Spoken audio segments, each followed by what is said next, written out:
오늘은 이어서 파이썬으로 블랙잭 게임을 만들어 보도록 하겠습니다. 블랙잭 프로그래밍의 설명에 앞서 파이썬의 장점, 파이썬의 문법, 그리고 이어서 블랙잭에 대해서 설명을 이어가도록 할게요.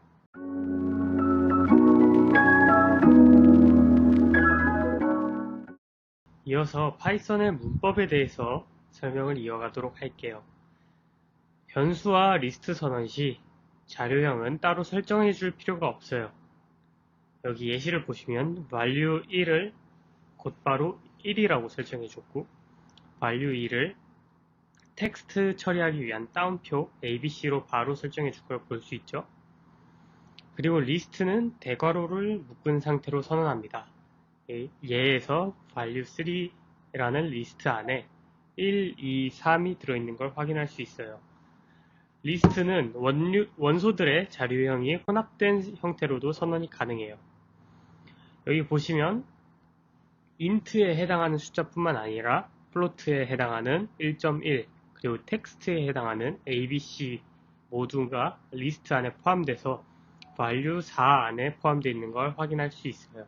이어서 설명할 문법은 보셨다시피 그 함수의 값이나 아니면 내가 정해준 텍스트 혹은 숫자를 출력하는 데 사용하는 함수였죠. 파이썬에서도 프린트 함수는 같은 역할을 해줘요.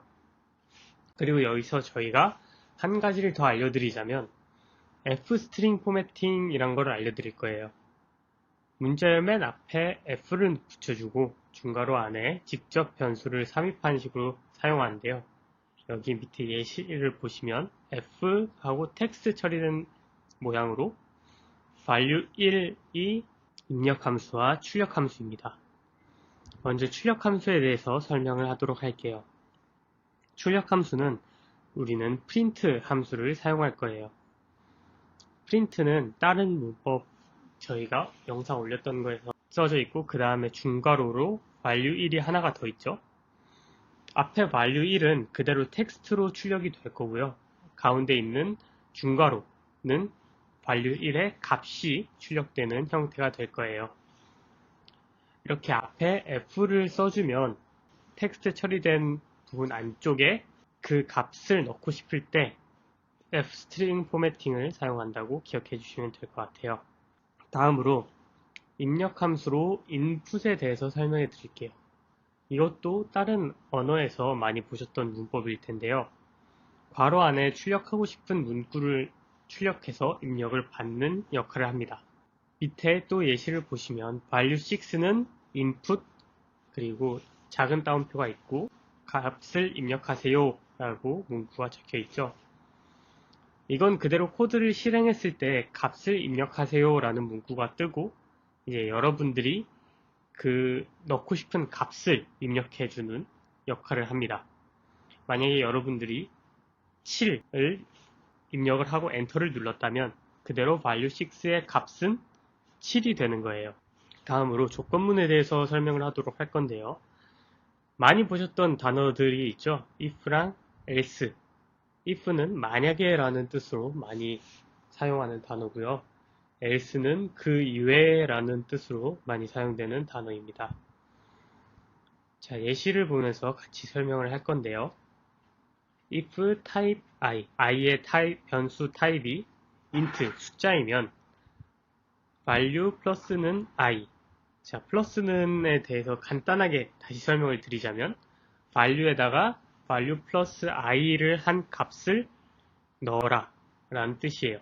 그러면 value 뜻이 value 플러스 i 값으로 갱신된다고 생각해 주시면 될 것 같아요. 그리고 밑에 elif가 있죠. elif는 else와 if가 합쳐진 단어로 그대로 생각하시면 될 것 같은데요. 먼저 else 앞에 l, 그 이외에 if, 만약에 그 if 상황 이외의 상황들 중에서 다시 if를 해준다고 생각하시면 될 것 같아요. 자, 여기서는 i가 j나 q나 k일 때 value의 값을 value 플러스 10한 값으로 바꿔주어라 라고 되어 있는 걸 볼 수 있죠. else, 그 이외에는 value에다가 value 플러스 10이란 값을 넣어라 라고 되어 있는 걸 볼 수가 있어요. 그리고 여기 or가 들어갔죠. 컴퓨터 언어가 원래 1과 0으로 이루어져 있는 것, 지금 듣고 계신 분들은 다 아실 거라고 생각해요. or와 and를 쉽게 설명하자면 1이 참이고 0을 거짓이라고 할 때 A와 B 둘 중 하나라도 참, 즉 1의 값이 나오면 or에서는 1이 도출이 돼요. 참이란 뜻이죠. 그리고 하지만 and에서는 A와 B 둘 중 하나라도 0 값이 나오면 0, 거짓이 됩니다.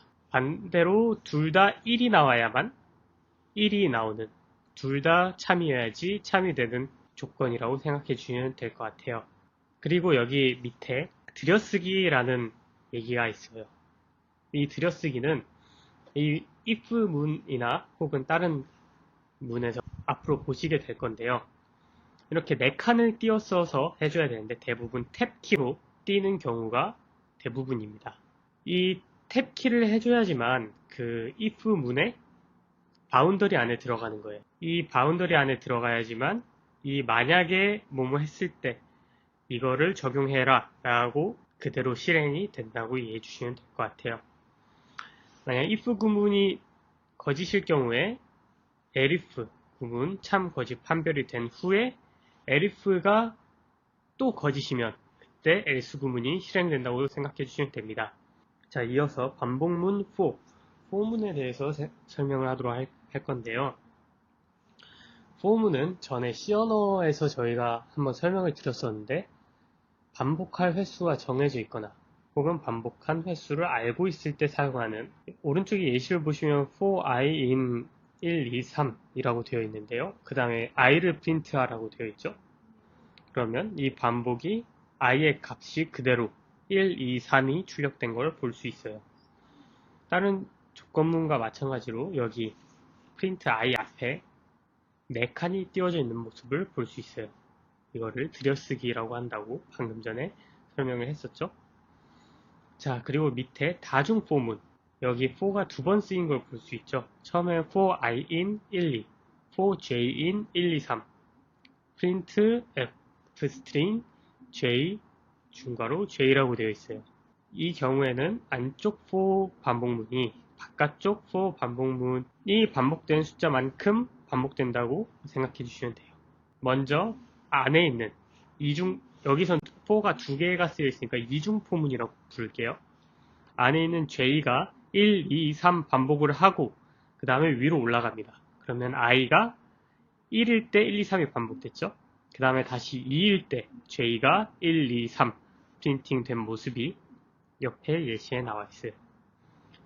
이렇게 안쪽에 있는 포문이 바깥쪽에 있는 포문의 횟수만큼 반복된다고 기억을 해주셨으면 좋겠습니다. 이어서 같은 반복문 중에 하나지만 다른 경우에 사용하는 while문에 대해 설명을 하도록 할게요. while문은 for문과 다르게 반복되는 횟수나 범위가 정해져 있지 않을 때 혹은 모를 때 사용된다고 말씀드렸어요. 문법입니다. 자, while문이 반복된 모습을 보면, 오른쪽에 예시를 보면 i가 0일 때, while i가 5보다 작을 때 i를 프린트하고 그 다음에 i에다가 i 플러스 1 한 값을 넣어라 라고 되어 있죠. 그래서 i가 처음에 프린트 됐을 때 0, 그 다음에 내려가서 1이 더해져서 1, 2, 3, 4, 5는 여기서 while의 조건에 해당되지 않기 때문에 다시 반복이 안 된 모습을 볼 수 있죠. if라는 조건문을 쓰고 보통 break라는 명령어를 통해서 반복문을 끝내줘요. 자, 아까 break라는 문법을 써서 반복문을 끝내준다고 했죠. 이 break에 대해서 잠깐 설명을 하도록 할게요. 여기서 while 1 참이 되기 때문에 계속 반복되겠죠. 근데 밑에 break를 써주니까 break가 없으면 계속 출력됩니다 라고, 그 다음에 while문이 쓰여지는 이유 중에 가장 큰 이유 중 하나인 무한 루프, 여기 예시를 보시면 while 1이라고 되어 있죠. 파이썬에서 1은 참, true를 뜻한다고 말씀을 드렸어요. 그러면 while문이 반복될 때 조건이 계속 참이기 때문에 무한정에서 반복되는 모습을 볼 수 있어요. 그러면 이런 의문이 들 수 있을 거예요. 그러면 이 while문은 언제 끝나요? 라는 의문이 들 수 있죠. 근데 이런 경우에 이제 멈춰줄 때는 바로 한 번만 나온 걸 볼 수 있죠. 이 경우에는 그대로 프린트가 되고 브레이크가 걸렸기 때문에 한 번만 출력이 된 거라고 할 수 있어요. 근데 브레이크가 있으면 그대로 가라는 의미의 문법도 있겠죠. 그런 의미의 문법은 continue를 사용합니다. 오른쪽의 예시에서 while i가 3보다 작을 때 print continue 하면 계속 출력합니다 라고 되어 있죠. 그리고 i 플러스 1 i에다가 다시 i에 1을 더한 값을 넣어줘요. 그 다음에 continue 계속 반복문을 돌리라는 얘기가 되어 있죠. 그러면 이걸 직접 실행을 시켰을 때 continue 하면 계속 출력합니다가 3번 나오는 걸 볼 수 있어요.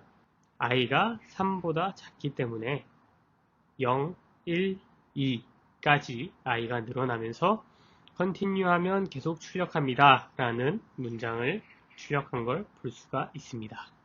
continue에 대한 보충 설명을 하나만 하고 그 다음 함수에 대한 설명을 이어가도록 하겠습니다. 그러니까 continue를 설명할 때 설명하지 못한 부분이 하나가 있는데 continue를 만났을 때 그 while문의 제일 첫 줄로 돌아간다고 생각해 주시면 될 것 같아요. 그래서 예시에 나온 문장 중에 continue를 만나게 되면 while의 가장 첫 문장으로 돌아가게 되므로 출력되지 못합니다 라는 문장은 프린트가 되지 않은 걸 확인할 수가 있었어요. 다음으로 함수에 대한 설명을 하도록 할게요.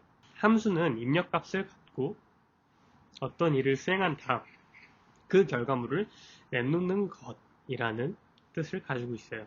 아마 그 전에 수학 시간에 많이 들어봤던 단어라고 생각해요. 자, 형태로는 def, definition, 함수의 이름과 4개 변수, 그리고 밑에는 수행할 문장들이 들어갑니다. 사용된 부분은 코드 작성 중에 계속 반복되는 부분이 있으면 이거에 함수 이름을 정해두고 이 함수만 넣어서 기능하게 하는 것이 유리하겠죠?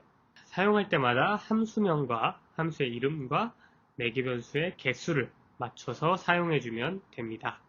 여기 예시에서는 add라는 함수에 a와 b라는 2개의 4개 변수가 필요하다고 되어 있죠. 그래서 밑에 add 3,4를 넣었더니 a 플러스 b는 7이라는 결과가 나온 걸 볼 수 있고요. 그 다음에 5와 80을 넣었을 때 85라는 결과를 쉽게 만들어주는 걸 확인할 수 있었어요. 자, 다음은 모듈에 대해서 설명을 하도록 하겠습니다. 저희가 전에 만들었던 C언어 영상에서도 저희가 모듈을 가져오는 걸 볼 수가 있었죠. 거기에선 include를 사용했어요. 하지만 파이썬에서는 import를 사용해서 모듈을 불러옵니다. 모듈은 함수나 변수 또는 클래스를 모아둔 패키지 파일 같은 거예요. 하나의 패키지라고 생각해 주시면 될 것 같고요. 자, 모듈 내 함수를 사용할 때에는 모듈 이름을 넣고 온점을 하나 넣은 다음에 함수 이름을 넣어주는 방식으로 사용을 합니다. 예시에서도 보시다시피 랜덤과 타임이라는 모듈을 불러왔을 때 random.shuffle 이라는 함수를 사용했고 밑에 time은 time.sleep 이라는 함수를 사용한 걸 모습으로 볼 수 있죠.